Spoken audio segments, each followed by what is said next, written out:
Episode 3, The Mean Ex-Girlfriend. "Stop!"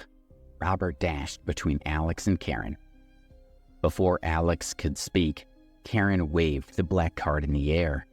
Her eyes flashed with triumph as she said to Robert, "Mr. Miller, look, he stole a card from the VIP room." She smiled at him, her expression a little smug. Surely Mr. Miller would be happy with her for preventing theft. He had a lot of authority in the Eastern District, different branches of First Republic Bank in the city, and when he arrived at headquarters, this branch, he had seemed impressed with her, so she was hoping for a promotion. Her imagination began to run away with her as she dreamed about her possible future. Mr. Miller's face had always been a little glum, but as she watched, his expression drew darker and darker. Before she could figure out why, she was startled by his explosive roar, leaving her entire body trembling. "Let go of Mr. Ambrose!" As he yelled, Mr. Miller knocked the Supreme card out of her hand, and she was so scared that she let go of Alex. Mr. Miller pushed her aside and bent down to pick up the card. "Mr. Ambrose, your card. I'm very sorry. I haven't trained Miss Matthews properly. I do apologize." Mr. Miller's expression showed a mixture of respect, embarrassment, and unease, as the bank's customers looked on in amazement. Karen was stunned. Could the black card be his? She wondered. Her eyes widened. No matter how hard she tried, she couldn't make sense of it. If this man had a Supreme card, then he had at least $30 million, yet he appeared to only be around 20 years old. A poor, lower-class loser with that much money? No, it was just too unlikely. "It's not your fault, Mr. Miller," Alex assured him, slipping the card back into his pocket. "Thank you, Mr. Ambrose." Robert dipped his head and paused briefly before straightening up and shouting at Karen, "Why are you just standing there? Apologize to Mr. Ambrose immediately." How could Karen still not understand? Robert thought. The young man standing in front of them was seriously rich and needed to be treated with respect. Karen immediately bowed her head at Alex. "Mr. Ambrose, I'm very sorry for my rude behavior. I made a mistake, created a fuss over nothing, and put my hands on you. It was my fault, and I will reflect on my behavior." Alex ignored her and walked away. "Mr. Ambrose," Robert called after him, "if you ever need anything, just give me a call and I'll do my best to help." Robert was excited by this opportunity. It was rare to meet someone as important as Alex, so he shamelessly tried to charm him. "Okay, Robert." Alex smiled faintly. Robert had come to his defense, after all. The use of his first name made Robert feel quite emotional. The wealthiest customers called him by his first name, and now so did this poorly dressed young man, who had displayed not even a hint of arrogance. Alex strode out of the bank and drove back to Preston University. As Alex entered the university building, he accidentally stepped into a puddle, splashing a lot of mud on his legs.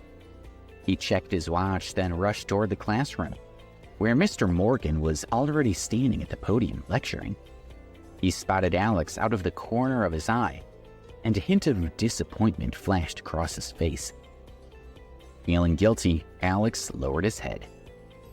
Of all his teachers, Mr. Morgan was his favorite. The other teachers tended to ignore Alex because he had no money, and some even openly mocked him. Only Mr. Morgan treated him like any other student. Alex slipped quietly into the classroom, aware that all the students were staring at him, and he could hear them whispering. "He isn't usually late. Joking. Hell must It's have not like frozen he'd have over. the money for new ones. Look at his It looks like pants, he'd just they're thrown on filthy. whatever he could Doesn't find." he have any clean clothes? Some of the boys continued to talk, and the girls in the front row covered their mouths with their hands as they joined in. Their eyes flashed with contempt when they looked at Alex. "Stop talking," Mr. Morgan said loudly, "and pay attention." Throughout the lecture, Alex noticed that Mr. Morgan kept glancing at him, his eyes full of disapproval, as if Alex had failed to live up to his expectations. Eventually, the lecture was over. Class dismissed. Mr. Morgan packed up his textbooks and left. "Kathy!" The voice came from the doorway. Everyone turned in the direction of the voice and saw Billy walking through the door and going straight to Kathy, who was sitting by the window. She stood and hugged him, pulling him in close to her body. Billy lowered his head and the two of them began to kiss. Many of the students turned to stare at Alex. Everyone thought that he was Kathy's boyfriend, and they weren't aware that she had broken up with him. Alex watched in disgust. He'd heard that Billy had taken at least 5 different girls to stay at that hotel. Kathy was just the latest in a long line, and Alex had no intention of fighting for her. Billy strutted past Alex with his arm around Kathy's waist. "Darling, wait a minute," Kathy said to Billy as she stopped in front of Alex and held out her phone.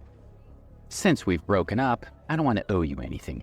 Here's the phone you bought for me a few weeks ago. You can have it back." Alex glanced at the Samsung Galaxy phone and then took it. "Ha! You would have to work part-time for 6 months to afford one of these." Kathy took a brand new phone out of her pocket and showed it to Alex. "This is the latest iPhone, and it's much better than your phone." "Of course. It's far too expensive for a loser like him." Billy raised his chin and looked at Alex. "Kathy told me that she kept asking for that phone for 6 months before you finally bought it for her. Do you think you can pick up a girl so far out of your league? You're just embarrassing yourself, so give up. And I'm warning you now, don't even think about her. If I find out you've gone anywhere near her, you'll regret it. Don't waste your breath talking to a loser like him. Can we go to DeLucas for lunch?" Kathy had already dismissed Alex. "Call me baby," Billy said, smiling at her. "Baby, let's go." She flirted with him right in front of Alex. "Kathy!" A petite girl stood up, glaring at her. "You're taking it all too far. I never thought you'd break up with Alex, and I'm ashamed of you." "Emma, why do you care?" She scowled. When things had been going well with Alex, she'd been on good terms with Emma, who was a decent person. Sometimes when Kathy had been fighting with Alex, she'd ask Emma's opinion about who was in the right. "You gave up Alex for someone like Billy?" Emma asked. "How could you treat Alex like this? When you were sick and couldn't even get out of bed, Alex sent you lunch and dinner every day for a month. And when you were walking in the mountains and twisted your ankle, he carried you on his back for miles down the mountain. Don't you remember that? You know he doesn't make much money from his part-time jobs, but when you wanted a phone, he worked hard for months to save enough money to buy it for you. And this is how you repay him? By breaking up with him and ridiculing him?" Kathy scowled. "I've never forced him to do anything. If he was stupid enough to go along with it, that's his problem. And so what if he bought me a cell phone? It was only a Samsung. And why would I want a Samsung when I can have an iPhone?" Emma shook her head. "Kathy, I don't understand you. Do you only care about money? Will money get you everything you want?" "Yes!" Kathy barked out a laugh. She stared at Emma and said, "I admit that I like money. Is that so wrong?" She took Billy's arm and said, "Come on, baby, let's go. These two poor people disgust me." She glared at Alex and Emma, and then swept out of the classroom with her head held high.